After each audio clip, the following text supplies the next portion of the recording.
Donc, je vous souhaite la bienvenue à cette activité, cette série qu'on a appelée, c'est pas officiel, mais une série Inspiration, donc qui est une série à la fois du vice-rectorat associé au développement de la faculté en sciences de la santé. Donc, on a le vice-recteur ici en présence, M. Fabrice Brunet, et donc de l'ISS, de l'Institut Santé et Société. Donc, il me fait plaisir. Donc, cette série Inspiration, ben, elle a pour but de nous inspirer collectivement, à la fois nous inspirer des réussites, des différents programmes qui existent ailleurs, des problèmes que certaines approches aussi rencontrent, de certaines approches, et également de personnes qui sont fabuleuses, là, qu'on invite à chaque fois. Donc, on veut s'inspirer pour à la fois guider notre développement comme communauté universitaire, mais également pour guider un peu le développement, se donner des idées sur les façons dont on pourrait atteindre les objectifs qui seront ceux, ou se fixer les objectifs qui seront ceux de la faculté des sciences de la santé ou de notre prochaine faculté des sciences de la santé. Donc, je vous présente sans plus attendre Éric Comte, qui est médecin avec une spécialité en santé publique, qui a travaillé 18 ans dans des organisations médicales humanitaires.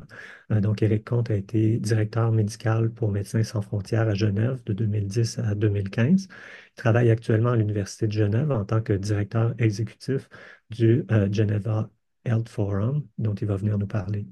Il est également administrateur de l'Association de soutien des centres de recherche et d'enseignement et de soins, euh, qui est le principal partenaire en Europe du CIRES, une ONG médicale située au Cameroun qui développe des projets en partenariat avec des organisations locales et internationales. Les principaux domaines d'intervention sont les soins des plaies, l'ulcère de Buruli, les morsures de serpent et les consultations gynécologiques. Donc, je vous laisse sans plus attendre, Éric Comte. Merci beaucoup d'avoir pris la peine d'avoir accepté notre invitation. Non, merci beaucoup, hein, c'est avec plaisir. J'ai toujours beaucoup de plaisir, je vous expliquerai tout à l'heure, de collaborer avec des organisations et des acteurs québécois. Donc, je me réjouis de ce lien, je me réjouis de ces échanges. Et puis, on verra si plus tard, ça nous donne réciproquement les envies de travailler ensemble. Alors, je ne veux pas faire une grande présentation et puis je ne veux pas non plus faire un cours, hein. L'idée, c'est surtout de vous expliquer ce que nous, on fait à l'Institut de santé globale à Genève et puis aussi d'essayer d'expliquer notre fonctionnement et de voir comment qu'on pourrait collaborer. Alors, j'ai 17 diapositives, hein, donc ça devrait prendre une vingtaine de minutes. Et puis après, volontiers pour poursuivre, approfondir avec les questions que vous pourriez avoir. Donc, sans plus attendre, la caractéristique hein, de l'Institut de santé globale, c'est qu'on est à Genève, et Genève qu'on appelle souvent la capitale internationale de la santé. Alors, en premier, parce que il y a l'Organisation mondiale de la santé qui a son siège à Genève, hein. On connaît globalement l'Organisation mondiale de la santé, mais on ne sait pas toujours comment ça fonctionne. Donc, si vous voulez bien, je vais commencer ma présentation un peu pour rappeler comment fonctionne l'Organisation mondiale de la santé et des organisations qui se trouvent autour de l'Organisation mondiale de la santé. Car c'est vraiment, en fait, à Genève, une intense activité diplomatique autour de la santé qui se passe. Et bien sûr, l'Institut de santé globale est très, très influencé par toutes ces opportunités et toutes ces activités qui se passent. Alors, l'Organisation mondiale de la santé a été créée donc à la suite de la Seconde Guerre mondiale avec tout le mouvement des Nations Unies et a été créée le 7 avril 48. Ça a été une des premières agences des Nations Unies qui a été créée et qui a été installée tout de suite à Genève. Et c'est pour ça que le 7 avril, chaque année, on dit que c'est la Journée internationale de la santé et on en profite. Je suis sûr qu'au Québec aussi pour faire des campagnes un petit peu de sensibilisation pour des thèmes qui sont proposés par le siège de l'OMS. Mais l'OMS donc a son siège à Genève, mais est composé aussi de 6 bureaux régionaux, en gros qui correspondent à chacun des continents. Et puis, sur l'ensemble de la planète, il y a à peu près 7000 employés qui sont répartis dans un certain nombre de bureaux nationaux aussi, et donc qui sont présents dans un 50 pays. Le siège à Genève, on a, entre guillemets, simplement 2400 employés, mais c'est une vraie ruche avec le bâtiment qui est en photo ici. L'OMS est une organisation des Nations Unies, hein, et donc il y a 194 pays qui sont membres, à peu près, en gros, tous les pays de la planète sont membres de l'OMS. Alors, comment fonctionne l'OMS? Alors, c'est une grosse administration qui est répartie par thème, hein. Il y a des grands départements sur les personnes âgées, sur les maladies non transmissibles, sur les maladies transmissibles, sur la pédiatrie, sur la santé de la femme. Donc ça, c'est des découpages un peu classiques qui présentent l'avantage, comme d'habitude, de pouvoir approfondir ces spécialités, mais qui après crée le problème que chacun des fois travaille un petit peu en silo, même s'il y a beaucoup d'efforts qui sont faits pour travailler de manière interdépartementale. Après, il y a des organisations qui sont liées à l'OMS, qui dépendent de l'OMS, mais qui font des travaux spécifiques. Donc, par exemple, nous avons l'ONU-SIDA, hein, qui a été créé au moment de la crise du sida, parce que l'OMS s'était rendu compte qu'il y avait, que c'était un tel problème qu'il suffisait pas de créer un département. Donc, ils ont vraiment créé une organisation à part entière qui est sur le même campus que l'OMS et donc qui travaille de manière très proche, mais qui a beaucoup plus de moyens qu'un simple département de l'OMS. Après, on a ce qu'on appelle le TDR. Donc, en anglais, c'est la recherche sur les maladies tropicales, hein, Tropical Disease Research. Et puis, donc, ils sont, comme leur nom l'indique, un département qui est dédié aux maladies tropicales, de recherche sur les maladies tropicales. Le CIRC, c'est le Centre international de recherche sur le cancer, qui lui est localisé dans une ville voisine en France, à Lyon, hein, mais qui est complètement intégré à la galaxie de l'OMS. Après, on a les centres collaborateurs de l'OMS. Donc là, c'est des organisations qui n'appartiennent pas à l'OMS. Je suis sûr qu'au Québec, vous en avez, certainement à Montréal, peut-être même que l'UQAM a un centre collaborateur. Donc, ce sont des centres souvent des instituts universitaires, des instituts de recherche, des hôpitaux, qui travaillent dans des domaines très particuliers et qui deviennent des référents par spécialité. On peut avoir, par exemple, si je prends l'exemple de Genève, l'Université de Genève est centre collaborateur pour 6 domaines. Par exemple, la médecine de catastrophe, la formation en santé mentale, la question de la santé digitale, pour prendre 3 exemples. Et ces centres collaborateurs sont très importants parce que c'est eux qui vont discuter techniquement avec les départements techniques. Après des réunions, il y a des réunions thématiques tous les jours pour aborder des questions de santé. Et puis, il y a ce qu'on appelle les missions permanentes à Genève. Donc ça, c'est les ambassades de chaque pays. Pratiquement tous les pays ont une ambassade, mais c'est pas l'ambassade qui discute avec la Suisse. Les ambassades étrangères qui sont en Suisse sont à Berne, hein. Berne est la capitale de la Suisse, hein. Genève est simplement une des villes de Suisse, mais pas la capitale. Et les missions permanentes, donc, sont les ambassades, mais qui travaillent avec les agences des Nations Unies présentes à Genève, car on vient de parler de l'OMS, mais en fait, il y a 40 agences des Nations Unies qui sont présentes à Genève, soit en ayant leur siège à Genève, par exemple le Bureau international du travail, l'Office international des migrations ont leur siège à Genève, ou ça peut être de simples bureaux de liaison, par exemple le Programme mondial pour l'alimentation, la FAO, l'UNICEF ont simplement des offices de liaison. Mais au total, on a 40 bureaux de représentation ou de siège des Nations Unies. Et donc, ces missions permanentes sont des représentations de chaque pays qui discutent des agendas politiques avec ces Nations Unies. Donc, tout ça, ça crée un environnement quand même extrêmement favorable avec d'intenses discussions de stratégie et de politique au niveau de la santé. Après, il y a un moment qui est très particulier et très fort. Ça se passe chaque année, la dernière semaine de mai. C'est ce qu'on appelle l'Assemblée mondiale de la santé. Donc, c'est un peu en gros l'Assemblée générale de l'OMS. Et donc, lors de cette semaine, ça dure toute une semaine, il y a en principe l'ensemble des des ministères de la santé, des ministres de la santé sont présents à Genève pour discuter ensemble avec leurs délégations, bien sûr. Donc, il y a deux choses qui se passent. L'OMS présente des rapports d'activité et les ministres ou leurs délégués les votent ou font des amendements à ces rapports. Et puis inversement, enfin, les pays peuvent proposer à l'OMS ce qu'on appelle des résolutions, c'est-à-dire des propositions de travail sur des domaines particuliers.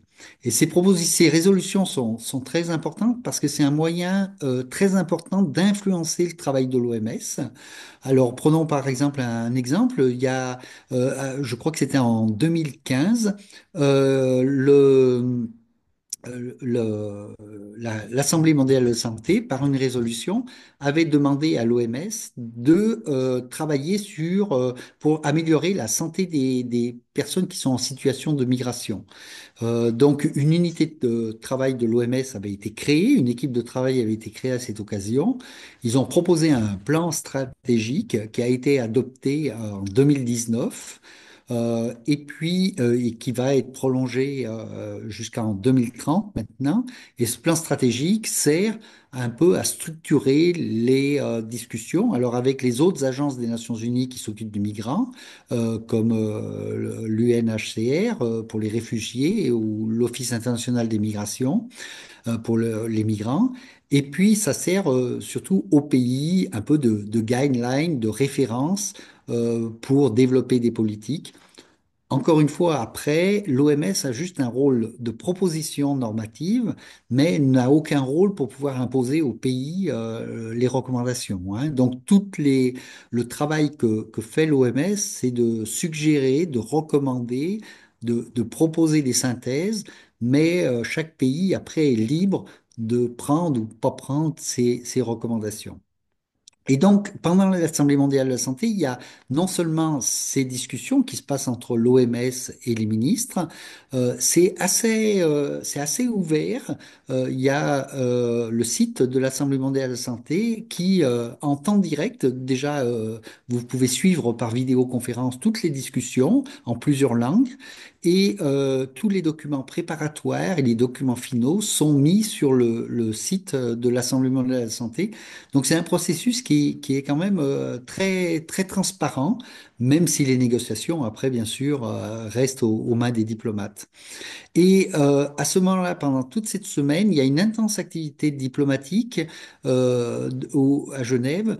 On comptabilise chaque année plus de 200 réunions qui se passent pas au Palais des Nations, mais qui se passent dans la ville de Genève, car beaucoup d'organisations du secteur privé, de la société civile, font des plaidoyers en fonction de telle ou telle résolution ou viennent critiquer, compléter les rapports que l'OMS fait.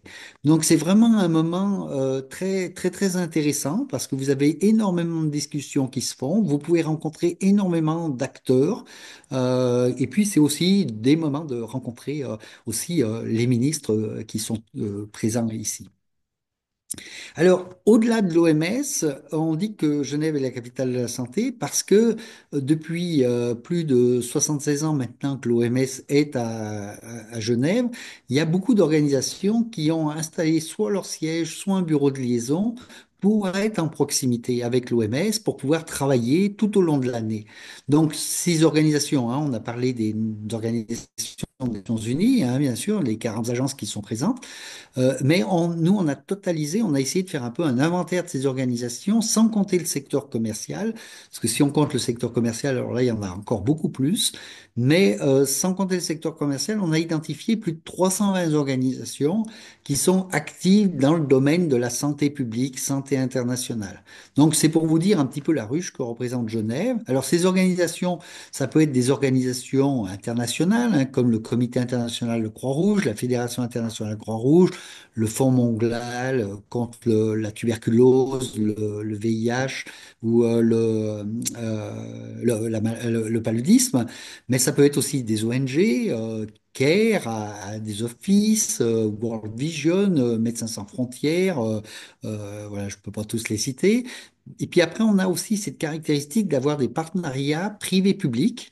Donc là, j'en ai noté deux, le DNDi, hein, c'est en anglais Drug for Neglected Disease Initiative, ou Gavi, qui a été bien connu pour promouvoir les vaccins. Et donc là, c'est des organisations qui essayent de combler des manques qu'il peut y avoir dans l'accès aux soins, que ce soit du diagnostic, que ce soit des traitements, que ce soit les vaccins. Et donc, le système de ces partenariats privés-publics, c'est de collecter de l'argent, de trouver des universités ou des centres de recherche qui veulent bien développer des médicaments, des diagnostics, des vaccins. Et puis, après, ils se mettent, une fois que la recherche, la partie recherche est faite, ils se mettent en contact alors à ce moment-là avec des industriels qui n'ont plus qu'à produire les vaccins ou les médicaments. Et ça, donc, ça permet de court-circuiter tous les frais de recherche. Et donc, on peut obtenir des médicaments à bas prix, voire gratuitement. Il y a aussi les fédérations de spécialités hein, internationales. Donc, on a la fédération des cardiologues, la fédération des dentistes qui sont présents aussi à Genève pour faire ce travail d'advocacy, de lobby, de plaidoyer. Et puis, on a aussi des alliances. Alors, les alliances, là, par exemple, l'Alliance internationale de lutte contre le cancer, l'Alliance pour les maladies chroniques. Donc, ça, c'est des ensembles d'acteurs, des professionnels, mais qui peuvent être aussi des secteurs privés, des associations de patients qui se réunissent pour essayer de lutter ensemble sur des problèmes spécifiques. Puis après, bien sûr, on a le secteur privé, que ce soit le secteur privé purement suisse ou le secteur privé international, qui est bien sûr présent aussi à Genève.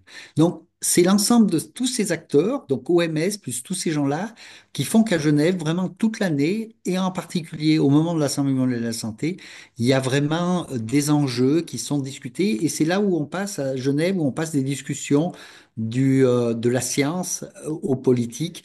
Donc cette interface science-politique, c'est vraiment un exercice qu'on pratique beaucoup à Genève. Alors, l'Université de Genève, pour essayer d'aider à créer un outil donc, qu'on appelle le Geneva Health Forum, mais en bon francophone, on devrait dire Forum Santé de Genève.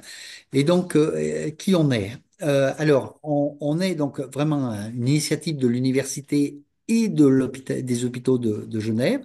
On a été créé en 2006 et maintenant on est rejoint par 24 autres organisations de santé internationale présentes sur Genève et on est hébergé par l'Institut de santé globale et on est bien sûr en beaucoup d'interactions avec l'ensemble de l'Institut de santé globale.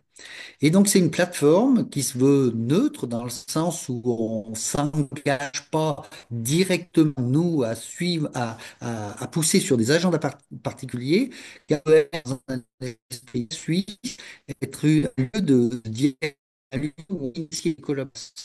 Et donc, qui travaille avec nous, c'est l'aider politiques, hein, les missions permanentes, les ambassades, les ministères, et puis les associations des Nations Unies, le monde universitaire, recherche et formation, la société civile, que ce soit des ONG, que ce soit les hôpitaux, les structures de santé, et puis le secteur privé. Et on a des activités toute l'année, c'est pour ça qu'on dit qu'on a une plateforme, mais on a une présence qui est un peu plus forte, comme je le disais, pendant l'Assemblée mondiale de la santé, parce que c'est vraiment un moment important. Alors, les objectifs, c'est d'essayer de vraiment, avec cette initiative, de pouvoir créer des synergies entre acteurs qui sont gérés, sur Genève, mais aussi à l'extérieur de Genève, et qui trouvent à travers Genève et Rome la possibilité de facilement pouvoir contacter les organisations comme l'OMS. Et on a un peu trois objectifs. Le premier objectif, c'est de donner de la visibilité à des problèmes ou des solutions ou des acteurs innovants. Le deuxième niveau, et c'est certainement le plus important, c'est en fait que tous les événements qu'on crée sont aussi une opportunité pour mettre les gens en réseau, faciliter les échanges d'expériences, voire initier des collaborations. Et puis parfois aussi, on arrive à travailler ensemble pour pouvoir inventer un certain nombre de solutions, obtenir des résultats pratiques au-delà du simple réseautage. Et les résultats qu'on obtient, hein, c'est des notes politiques, c'est des papiers conceptuels, des notes conceptuelles pour créer des recherches ou des activités. Ça peut être un état des lieux sur un problème, ça peut être une liste de recommandations de bonnes pratiques. Et puis, encore une fois, la caractéristique, c'est de s'appuyer sur cette dynamique de la Genève internationale. Alors, on veut pas trop se disperser, on choisit chaque 4 ans à peu près, on choisit un peu des thèmes prioritaires qui sont quand même suffisamment larges pour pas trop se spécialiser. Et actuellement, on en a deux qu'on choisit, c'est l'équité en santé. Donc, ça peut se conjuguer sur les questions de santé-migration, sur les questions humanitaires, sur les tropicales négligées. La liste n'est pas limitative, hein, elle est juste un peu indicative. Et puis aussi beaucoup sur ces questions de ce lien entre la santé et l'environnement.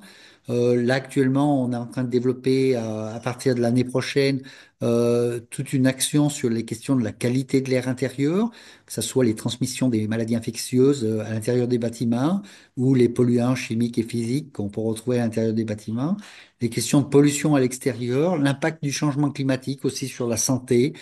C'est des questions qu'on aborde. Mais encore une fois, cette liste n'est pas limitative. Euh, Pendant l'Assemblée mondiale de la santé, c'est un moment fort. Donc cette année, en 2025, on aura des activités pendant 3 jours, du 20 au 22. C'est localisé dans le campus de l'Institut de santé globale qui s'appelle le campus Biotech. Puis on aura 4 réunions, ateliers de travail qu'on appelle des dialogues citoyens, où là l'idée c'est vraiment de faire venir des personnes de l'OMS pour qu'elles puissent discuter avec les acteurs de santé et avec les acteurs de la société civile. Donc souvent c'est des petits workshops hein, avec 50-100 personnes et qui puissent pour avoir des échanges assez importants. Après, on a des systèmes de symposiums qu'on propose à des organisations extérieures de pouvoir organiser leur propre événement sous leur propre chapeau. Et puis nous, on fait simplement que les aider à faire la logistique, à faire le réseautage, la communication. Mais ces événements sont créés par des organisations extérieures. Par exemple, cette année, on est en discussion avec l'école de santé publique de Pékin, qui veut venir parler de leur recherche sur la question de l'impact du changement climatique sur la santé, vu de leur point de vue. Et puis, on est en discussion aussi avec le ministère de la Santé de la Pologne, qui veut présenter des initiatives qu'ils ont sur les questions des alternatives à l'hospitalisation. Et puis, on a des événements parallèles aussi qui sont organisés pour nos partenaires. Et puis, on a toujours une journée spéciale qui est consacrée à la question de la santé digitale, hein, tout la place du numérique dans la santé, parce que c'est un facteur majeur de changement. Et on l'organise en collaboration avec une initiative qui est similaire à nous, mais qui est vraiment centrée sur la question de la santé digitale et qui s'appelle Genève Santé Digitale. Et vraiment, pendant l'Assemblée mondiale de la santé, ce qu'on veut faire, c'est faire entendre la voix de la communauté scientifique et puis de la société civile et d'amener des acteurs de terrain à Genève. Alors, on a plusieurs, comme je vous avais dit, expériences de collaboration positives, souvent, très souvent, avec des acteurs québécois. Je cite quelques exemples, mais j'en oublie certainement. Alors, on a un groupe de recherche qui a été initié par un chercheur qui travaille avec l'UQAM, qui s'appelle Jean-Pierre Girard. Mais maintenant, c'est un consortium qui rejoint donc des acteurs québécois, des acteurs français, des acteurs belges, et puis maintenant des acteurs suisses qu'on a réussi à mettre en connexion. Et l'idée, c'est de travailler sur les questions des centres de santé communautaires qui en Belgique peuvent s'appeler centres de santé médicaux, centres maisons médicales. En Suisse, on les appelle les maisons de santé. Et l'idée, c'est des centres qui soient pluridisciplinaires, dans lesquels il y a une forte place pour la prévention, la promotion de la santé. On en parlait avec M. Brunet tout à l'heure et puis surtout une forte implication des communautés. Et donc là, il y a différentes approches et ce groupe de recherche permet d'échanger les expériences de chacun on se voit régulièrement en vidéoconférence et on a un prochain point de rencontre en Belgique. On a eu au mois de mai accueilli un point de rencontre en Suisse, à Genève. Et le prochain sera à Bruxelles, en Belgique, et on aura l'occasion d'aller visiter des maisons médicales belges. On va organiser, c'est assez nouveau, mais avec l'Université Laval, on peut accueillir dans les activités qu'on organise au Cameroun des stages pour des personnes qui sont étudiantes en santé publique, en santé globale. Donc ça, c'est une activité. On développe nous-mêmes pour notre propre institut de santé globale pour l'Université de Genève des stages d'étudiants au Cameroun. Et là, on va en faire profiter l'Université de Laval. Et puis, on veut travailler fortement sur la question de la santé de la pollution et de la santé de la pollution, voilà. Là, actuellement, c'est des contacts préliminaires. On est en contact avec un centre de recherche de l'Université de Laval qui s'appelle VITA, que vous connaissez peut-être, et puis avec un réseau de mesures de la pollution atmosphérique par des citoyens à Québec qui s'appelle Revolver. Et puis une autre organisation qui s'appelle Santé et Urbanité, comment on peut agir sur les politiques de la ville pour améliorer la santé. Et puis, on a accueilli aussi un réseau de personnes du Québec qui sont engagées dans des questions d'habitat des personnes âgées.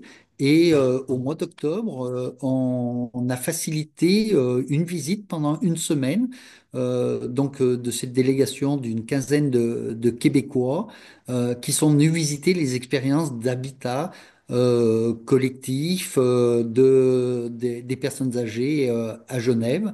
Et c'était une rencontre très riche parce qu'elle était basée sur des visites vraiment de lieux. C'est un petit peu ce type d'organisation hein, donc qu'on peut essayer de faire ensemble. Alors, si je résume, on peut vous inviter à participer aux activités que le Geneva Forum organise tout au long de l'année ou pendant l'Assemblée mondiale de la santé. Mais après, on pourrait envisager des collaborations avec des projets en cours que votre université, votre institut organise. On serait content s'il y a des intérêts communs, de pouvoir vous joindre ou inversement, où vous puissiez nous joindre. Alors ça peut être sur la formation, ça peut être sur la recherche. On est assez ouvert à ces collaborations. Et puis, si vous venez à Genève, hein, profitez. Alors, on peut, comme je vous disais, on peut organiser aussi des symposiums et des séminaires spécifiquement organisés par vous ou ensemble. On peut organiser des visites. On organise aussi des visites pour des universités qui viennent faire découvrir cette Genève internationale, hein. C'est des visites souvent d'étudiants, mais aussi parfois de professionnels qui peuvent durer 3, 4 jours. Et donc, on a cette habitude volontiers pour l'organiser pour vous vous accueillir pendant l'Assemblée mondiale de la santé. On peut aussi accueillir des stages, hein, de professeurs, des échanges de professeurs ou des échanges de chercheurs ou des échanges d'étudiants à Genève. On est assez ouvert à s'il y a un intérêt et un besoin, hein, bien sûr. Alors, à la fois à Genève, hein, bien sûr, on peut le faire, mais aussi, comme je le disais tout à l'heure, au Cameroun, si c'est pertinent pour vos étudiants ou vos chercheurs. Alors, on a la volonté, nous personnellement, beaucoup de développer la question de la coopération universitaire en santé globale, notamment francophone, parce que je pense qu'il y a un enjeu, c'est pas juste la langue, c'est aussi des pratiques, des approches, hein, par rapport à nos collègues anglophones. Et donc, je pense qu'il y a vraiment, on a vraiment un enjeu de défendre une francophonie, une santé globale francophone. Euh, et puis, pour ça, on peut aussi se faire aider. Alors, nous, on est en contact avec la mission permanente du Canada, hein, à Genève, mais aussi avec la délégation générale du Québec, qui s'occupe de la Suisse et qui est localisée à Munich, en Allemagne. Mais on est en contact avec eux. Et puis, l'Agence universitaire de la francophonie aussi peut servir d'outil parfois pour faciliter tous ces dialogues. Alors, les sujets sur lesquels nous on travaille, hein, comme je disais tout à l'heure, c'est les deux grands domaines, c'est santé et environnement, équité en santé. Après, on a des sous-thèmes sur santé et migration, la qualité intérieure de l'air, la pollution, la question des maisons de santé, la participation des communautés, la science citoyenne, les maladies tropicales négligées, les cancers du col utérin. Tout ça, c'est un peu des thèmes qu'on a, mais c'est pas limitatif, hein. Après, on peut être ouvert à d'autres choses que des collègues de l'Institut de santé globale peuvent faire et sur lesquels on pourrait être volonté un lien. Voilà, je crois que je m'arrête ici. Et puis, j'espère que ça répond un petit peu, que ça vous permet de découvrir ce qu'on fait. Et puis, je suis ouvert à toutes vos questions, à précision, à vos idées, à vos propositions. Merci beaucoup.